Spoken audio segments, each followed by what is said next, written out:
Hey everyone, this is our final project entitled Integrated Management System with SKTK organization, and we are group 2. So our first presenter is Mr. Singh. Our part 1 of our presentation is a client information. So the name of our organization, the SKKTN organization. Unit or department is SK Annual and PNP are revitalized police sa barangay Pincher. Address, Anong Sangay Kamarin Zone. Head of unit or department, police captain, Big Promise, the RPHB Pincher team leader, and me as Honorable Additional Senior, as teacher person. And our nature of business SKTK organization is the SPNPP. So also we have our contact information, contact person, Mr. Ariel Herrera, the KKD president. Then the contact information, we put here the CP number and SC contact number. Also, the Gmail account. So the next presenter will be Nico Bren. So, what system process are you going to automate in the unit? Department organization. Describe briefly the process. Example, attendance, scheduling, library payment. What are each sub-process described? Describe briefly each sub-process. For example, library system can have the following sub-process like book borrowing and returning, creation of user, searching of books, printing reports, and etc. So we have here three main sub-process, which is task sequencing, activity, duration allocation, and budget allocation. So what is task sequencing? It is the process of determining the order in which activities should be performed to achieve project objectives efficiently.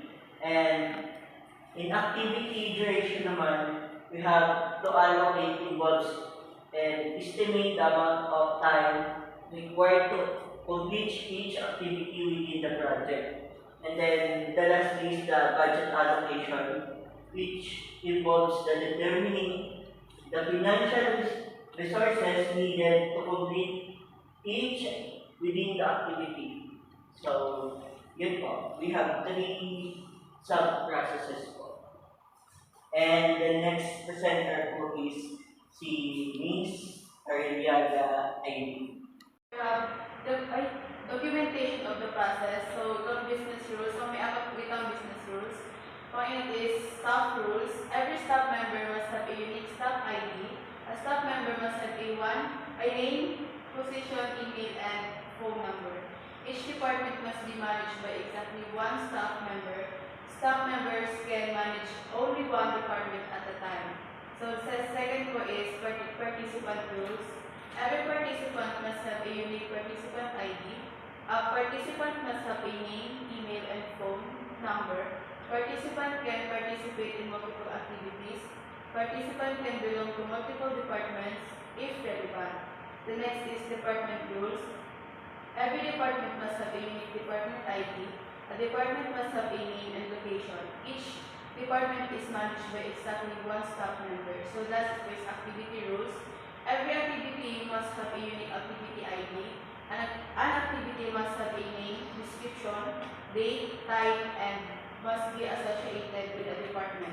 Activities are organized by departments and can have multiple participants. The next reporter is Rosemary Garante. So in this table, it is in our attributes, which is the staff is the first. Staff has the primary key of staff ID and attributes of name, position, email, and phone. The second entity will be the department that has a primary key of department ID and the other two attributes, which is name and location. Third entity, activity, that has a primary key of activity ID, and it also has a foreign key, which is department ID from the department entity, and the attributes name, description, date, and time. And lastly, the last entity, participant, that has a primary key of participant ID and the other attributes, which is name, email, and phone.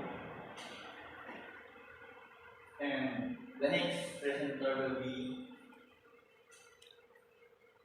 This is our ADM po. We have staff, one or many staff manage one department, and one department managed by one or many staff, and one or many department create one or many activity, and one or many activities created by one or many department, and one or many activities can have one or many participants, and participants can participate one or many activities.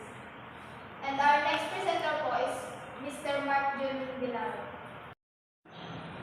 Now,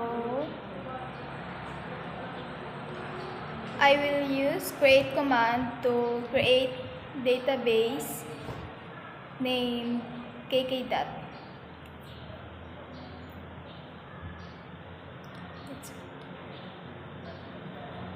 Let's run. Yan, may kkdat. Now I use kkdat to use the database para malagan na siya ni table.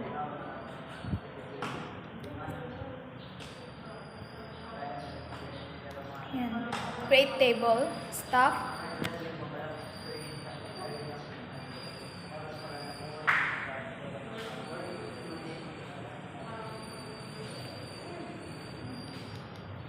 Now, select from staff.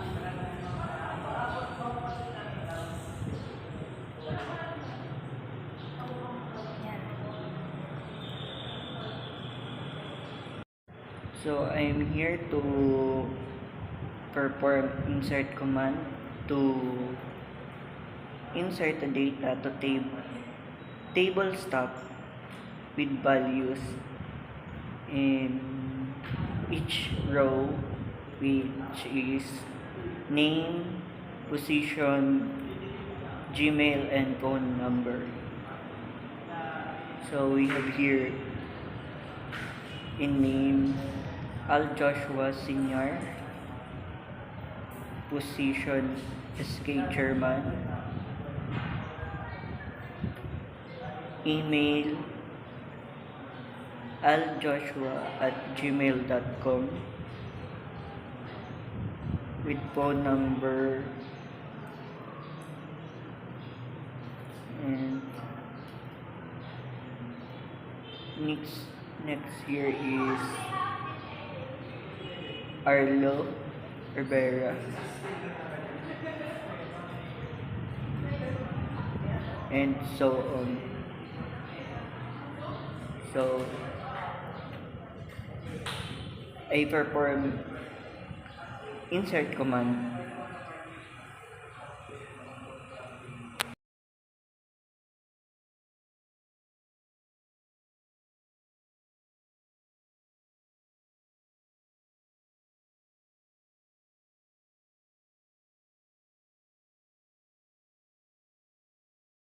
Here in delete, so we use delete to delete rows and table.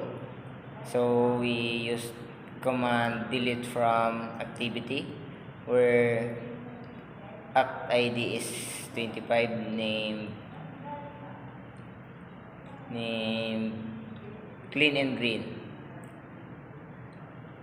We delete rows from table where condition is met.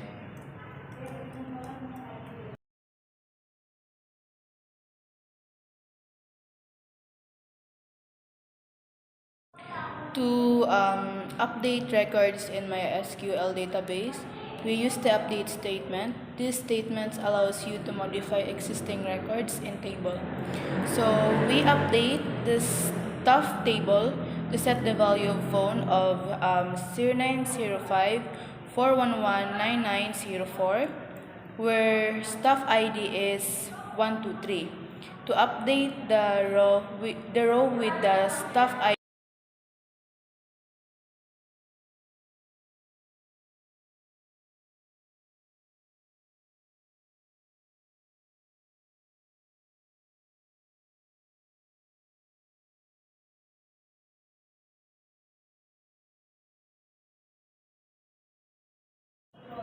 And now we will use the select command to view all the data that are inputted on the table of staff. And after executing this command, this will view the data of the table where data will be the staff ID, name, position, email, and phone that are inside the table of